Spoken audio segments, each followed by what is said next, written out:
오늘은 체질의학에서 한약의 처방법과 체질침의 운영법이라는 제목으로 동영상을 만들어 보았습니다.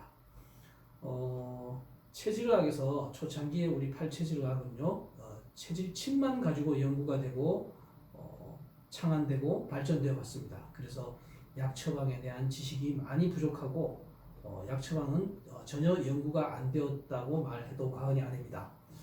그렇지만 최근에 수년 전부터는 새로운 사상의학이 나옴으로써 약물에 대한 연구가 대단히 발전하고 난치병에도 도전할 수 있을 수준으로 약물 연구가 발전되었습니다. 그러니까 분류를 해서 생각을 해야 됩니다.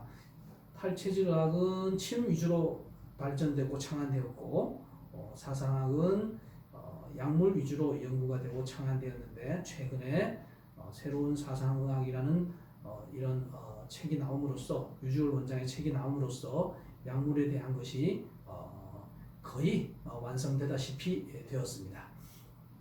자, 그래서 한약과 체질침은 완전히 방법이 다르고 이 두 가지를 완전히 마스터한 의사가 운영을 해야만 효과가 극대화된다는 것을 말씀드리고 싶습니다. 침만 가지고는 물론 간단한 병은 치유가 됩니다만은 난치병이라든지 만성적인 병 뭐 이런 것은 침만 가지고는 턱도 없습니다. 그래서 우리가 시중에서 1침, 2구, 3약이라고 하죠. 첫 번째 침, 두 번째 뜸, 세 번째 약이라는 말이 있는데 이것은 1침이라고 해서 침이 가장 효과가 크다 이런 뜻이 아니고요. 우선 간단한 병에는 퍼스트 초이스로 침을 선택하고 그 다음번에는 간단하기 때문에 뜸을 선택하고 그 다음번에는 난치병 만성적인 질환에는 약을 준비하고 처방을 하고 다리고 짜고 팩을 만들어야 되기 때문에 3약 세 번째 충분한 시간을 갖고 처방을 하고 복용해야 된다는 뜻에서 난치병 만성병에는 약을 써라 이런 뜻으로 1침, 2구, 3약이 성립이 되는 것입니다.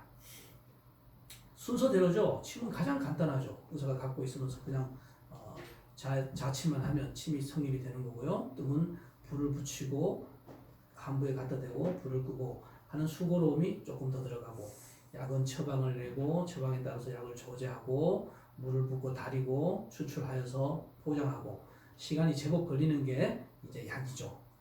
그런데 난치병은 결코 침만 가지고는 안 된다. 뜸만 가지고도 안 된다. 이것을 염두에 두셔야만 합니다. 자, 그러면 체질 한의사를 찾았을 때 치료하는 순서를 보면요. 약을 쓰거나 침을 놓을 때 환자가 이제 오면 앉히든지 눕히든지 해서 새로운 맥진법에 익숙한 의사가 진맥을 합니다. 진맥을 해서 의사의 두 번째 손가락을 촌, 세 번째 손가락을 관, 네 번째 손가락을 척이라고 합니다. 촌, 관, 척. 이렇게 해서 환자의 손목에 손을 얹고 요골동맥을 찾습니다. 요골동맥에 찾아서 진맥을 해서 네 가지 체질을 우선 찾습니다. 사상 체질을 찾습니다. 태소음양인을 찾죠. 태음인, 소음인, 태양인, 소양인을 찾습니다. 맥으로 이것은 충분한 숙달이 되어야만 합니다. 과거의 맥진법으로는 안 됩니다. 과거의 맥진법을 제가 10수년간 했지만 그 방법으로는 정확도가 매우 낮습니다. 역시 이것도 새로운 맥진법으로 사상을 찾으면 확률이 매우 높아지고요. 과거 맥진법을 연말을 했던 한의사라면은 1년 정도 연말을 하시면 이 새로운 맥진법에 익숙해져서 초진의 대부분의 체질을 찾을 수 있는 수준까지 발전하게 됩니다. 그래서 진맥으로 사상을 찾고 약을 쓰려면은 사상을 찾은 뒤에는 약을 쓰려면은 사상의학에 의해서 한열을 찾아야만 합니다. 이 사람이 찬 사람이냐 더운 사람이냐를 찾아야 되고요. 침을 놓으려면은 팔체질을 다시 찾아야 되죠. 사상을 찾았으니까 다시 맥진으로 이 사람이 음체질인가 양체질인가를 찾아서 각 체질에 맞춰서 이제 침을 놓으면 되죠. 이게 좀 간단하죠. 체질침은 진맥으로 다시 음양을 나누면은 금음, 목음, 토음, 수음이냐 아니면 금양, 목양, 토양, 수양이냐 이것을 이제 음양을 찾아서 맞는 체질침을 놓으면 되죠. 체질침은 과거의 처방 그대로 구사를 하면 됩니다.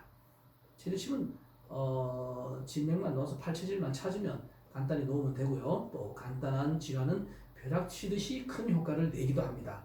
그러나 난치병에는 그 효과가 떨어지고요.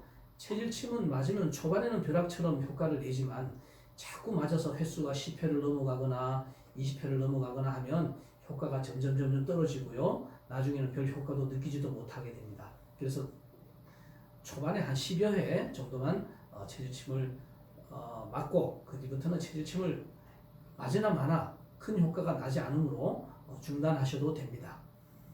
또 체질이 만약에 틀린 체질침을 10회, 20회, 30회 계속 맞으면요, 그 사람은 자율신경계에 문제점이 생기기도 하니까 의사나 환자나 과연 이 체질이 맞는지 정말 정교하게 섬세하게 진찰하고 서로 문진하면서 대화를 해서 맞는지 안 맞는지를 확인해야 됩니다.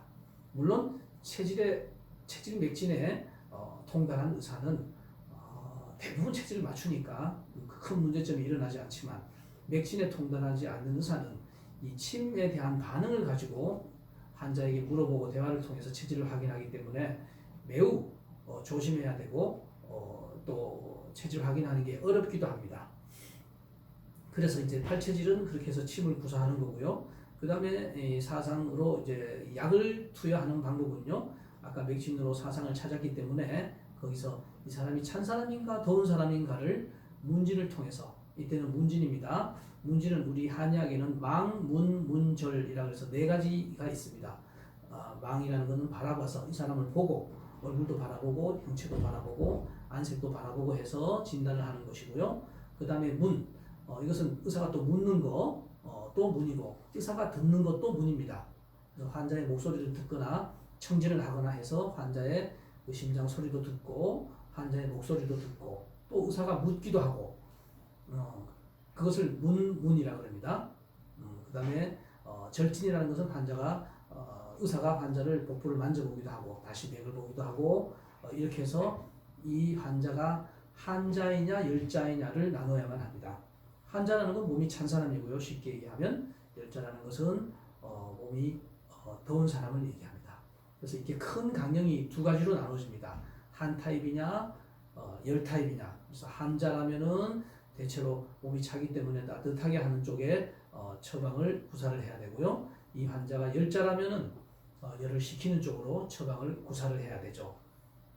그래서 이렇게 한자, 열자 구별하는 것이 약을 쓰는 데는 가장 중요하고 또 의사로서도 한자인지 열자인지를 이 망문문절 문진을 통해서 100% 확진이 안 되는 경우도 제법 있습니다. 그래서 물어보고 반응을 보고 또 약을 주고 며칠 반응을 보기도 하고 이렇게 할 수밖에 없습니다. 그 정도로 한약은 정교하게 환자의 체질과 몸의 상태에 따라서 병의 상태에 따라서 정확하게 구사를 해야만 효과가 큰 것입니다. 양약은 대체로 어떤 병이면 어떤 약이 이렇게 정증이 정해져 있습니다. 그래서 능숙한 의사나 초보 의사나 처방이 그 처방이고 비슷비슷합니다. 체질이 없기 때문에요. 또 한자, 열자 이런 구별이 없기 때문이죠. 어떤 병이면 어떤 약이다. 이렇게 공식처럼 매뉴얼에 나와 있는 대로 처방을 하는 게 양약이지만 한약은 그렇지가 않습니다. 정말로 능숙한 이 맥진을 통해서 체질을 가려야 되고 또 한자냐 열자냐를 가려야 되고 거기에 따라서 약을 처방을 해야 되고 약에 대한 반응을 또 평가해야 되고 그 반응에 따라서 가감을 하기도 하고 또 처방을 교체하기도 하고 이런 복잡한 과정이 거쳐야만 되는 것입니다.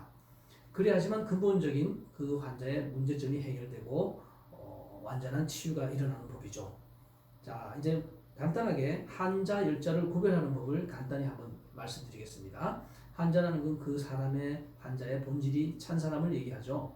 찬 사람은 우리가 나타난 대로 찬 겁니다. 손발이 차다, 배도 차다, 수족이 차다, 몸이 차다. 또 차기 때문에 대변이 배가 싸르르 하면서 묽어지는 경우가 많습니다. 또 차기 때문에 소변이 농축되지 않고 맑게 나오는 경우도 더 많습니다. 또 속이 차기 때문에 소화가 덜 되는 경우도 많습니다. 또 찬 사람은 일반적으로 땀을 덜 흘리죠. 더운 사람이 땀이 많이 나죠. 또 감기가 걸리거나 알러지 비염이 오거나 하면 찬 사람은 맑은 콧물이 나오는 경우가 많습니다. 그리고 더운 사람, 열자는 일단 몸이 덥습니다. 손발도 덥고 그렇습니다. 그 다음에 덥다 보니까 몸에 수분이 많이 열로 인해서 수분이 적어지기 때문에 대변도 건조하거나 굳은 경향이 많습니다. 당연히 소변도 땀을 통하거나 열을 통해서 농축이 되기 쉬워서 소변색이 진할 가능성이 큽니다. 그리고 열자는 대사가 활성화하기 때문에 소화력이 좋고 땀도 많이 나는 경우가 많습니다. 또 감기가 걸리면 열이 있는 사람들은 목구멍이 아프기도 쉽고요. 콧물이 났을 때 건조한 콧물이 나오거나 찐득한 콧물이 나오거나 누런 콧물이 나올 확률이 환자에 비해서 높습니다. 이렇게 환자 열자를 자가적으로 구별할 줄 알면은 의사가 처방 내는데 대단히 도움이 되니까 자기 자신의 증상을 잘 살펴서 의사와 대화할 때 자세하게 얘기해 주는 게 유리합니다. 자, 그리고요 마지막으로 아까 1침, 2구, 3약인데 다 가는 길이 다릅니다. 침은 경락을 따라 경혈을 조절해 주는 것이고요. 약은 그야말로 음양, 한열, 표리, 허시를 다스려주는 그 사람의 본질적인 혈의 문제를 다스려주는 게 약이고, 그 다음에 음식은 모든 기초를 튼튼하게 하는 것입니다. 그래서 침과 약과 음식이 하는 역할이 있고 이 역할이 각각 다르고 난치병 경우에는 음식이 조절 안 되고는 날 수가 없습니다. 그래서 반드시 음식을 체질에 맞게 조절하는 것이 필요하다는 거가 이 체질의학의 기준이고 기초입니다. 그래서 이 세 가지를 잘 활용할 수 있는 의사를 만나서 환자도 의사의 말을 잘 이해하고 침 맞으면서 음식 조절을 하고 한약을 복용할 때만 난치병은 치유가 된다는 것을 이번 동영상을 통해서 말씀드렸습니다. 감사합니다.